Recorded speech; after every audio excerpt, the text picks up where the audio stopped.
Tonight, let's talk about a book that isn't meant to be rushed. A book that isn't just read, but felt. The Comfort Book by Matt Haig is like a collection of gentle reminders, notes left behind for anyone who might need them. I've spent time with this book, letting its words settle. And now, I want to share that experience with you. So get comfortable, breathe deeply, and let's begin. This isn't a book review, it's a conversation, a moment of stillness in a world that moves too fast. The Comfort Book is more than just a book. It's a companion for the difficult days, a lighthouse when things feel uncertain. It isn't meant to be read in one sitting. Instead, it offers small, standalone reflections, thoughts on self-worth, resilience, and the beauty of simply being alive. But to truly appreciate it, let's walk through its pages in more depth. Number 1, you are enough. One of the first things Haig wants us to remember is that we don't need to achieve, improve, or become something more in order to be worthy of love. He tells us to imagine ourselves as babies. When we look at a baby, we don't question its worth. We don't demand it to accomplish something before we love it. It simply exists, and that is enough. So why do we unlearn that? Why do we convince ourselves that we have to do more, be more? The truth is, our worth has been with us since the beginning, and no external validation can add to or take away from it. Number 2, getting through hard times. Haig shares a memory of being lost in a forest with his father. He was young, panicked, certain they would never find their way back. But his father told him something simple. If we keep going in a straight line, we'll get out of here. That line stayed with him. It became more than just a survival tactic. It became a philosophy. In our worst moments, when we feel stuck in darkness, when the way forward seems impossible, we don't have to figure everything out. We just have to keep moving, one step, then another. No matter how lost we feel, we are never truly stuck. Number 3, perspective is everything. There's a powerful idea in this book that echoes the teachings of the Stoics. The pain is not due to the thing itself, but to your estimate of it. It's a reminder that much of our suffering doesn't come from events themselves, but from the meaning we attach to them. Shakespeare wrote something similar in Hamlet. There's nothing either good or bad, but thinking makes it so. Think about that for a moment.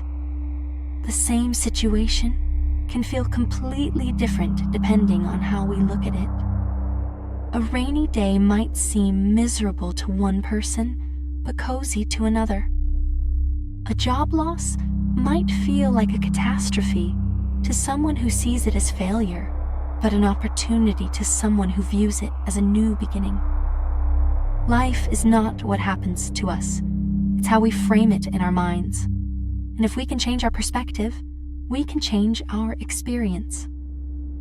Number 4, hope and change. Haig talks a lot about neuroplasticity, the fact that our brains are always changing, adapting, rewiring. This is one of the most hopeful things to remember. No matter how deeply ingrained our negative thoughts feel, they are not permanent. Our brains are not set in stone. We are not set in stone.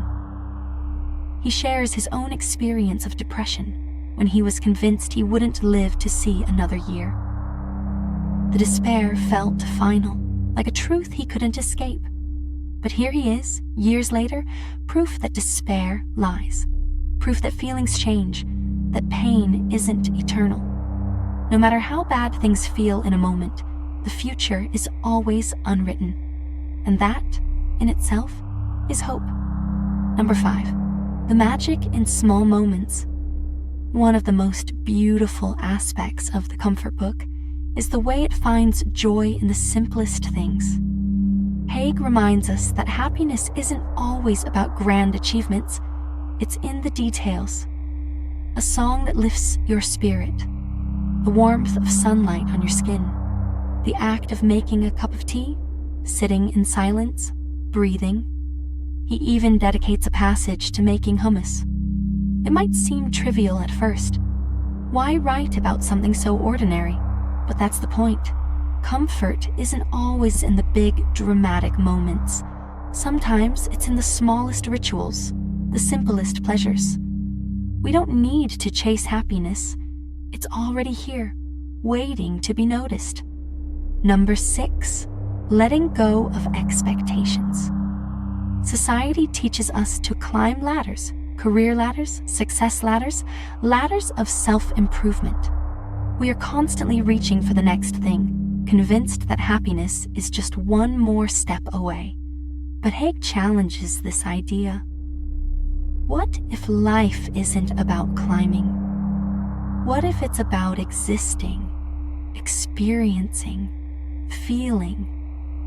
What if we stopped measuring our worth by productivity and started valuing the present moment? He reminds us that no is a powerful word. We don't have to say yes to every demand. We don't have to spread ourselves so thin that we disappear.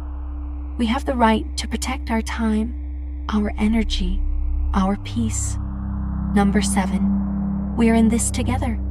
Haig tells the story of the purple saxifrage, the world's hardiest flower. It survives in the Arctic, not because it's strong alone, but because it clusters together. It leans on others. It finds warmth in connection. We are no different. We are not meant to go through life alone. And sometimes, the greatest source of comfort is simply knowing we are not alone in our struggles. Number 8, the future is unwritten. The final message of the book is this: nothing is set in stone. No feeling is permanent. No hardship lasts forever. The future is not a closed door. It's an open window. And within that uncertainty, there is endless possibility. What I love about this book is that it doesn't try to fix everything. It doesn't pretend to have all the answers. Instead, it sits with you. It offers quiet reassurance. It tells you, you are not broken. You don't have to be perfect. You just have to be.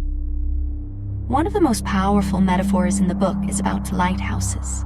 Haig writes, lighthouses don't go running all over an island looking for boats to save. They just stand there, shining. That hit me. So many of us spend our lives chasing approval, trying to prove our worth. But what if we just stood still and let ourselves shine? This book is like a deep breath. It reminds us to slow down, to notice the little things, to be kinder to ourselves. Maybe you're listening to this because today was hard. Maybe your mind feels heavy, or you're searching for something to hold on to. If that's the case, let this be your reminder. You don't have to solve everything right now. You don't have to figure out the future tonight. You just have to be here, in this moment. And that is enough. So as we close this book, let's take a breath together. Let's sit in this quiet moment and just be. The future is uncertain, yes, but within that uncertainty lies possibility. And for now, in this moment, you are enough. Sleep well.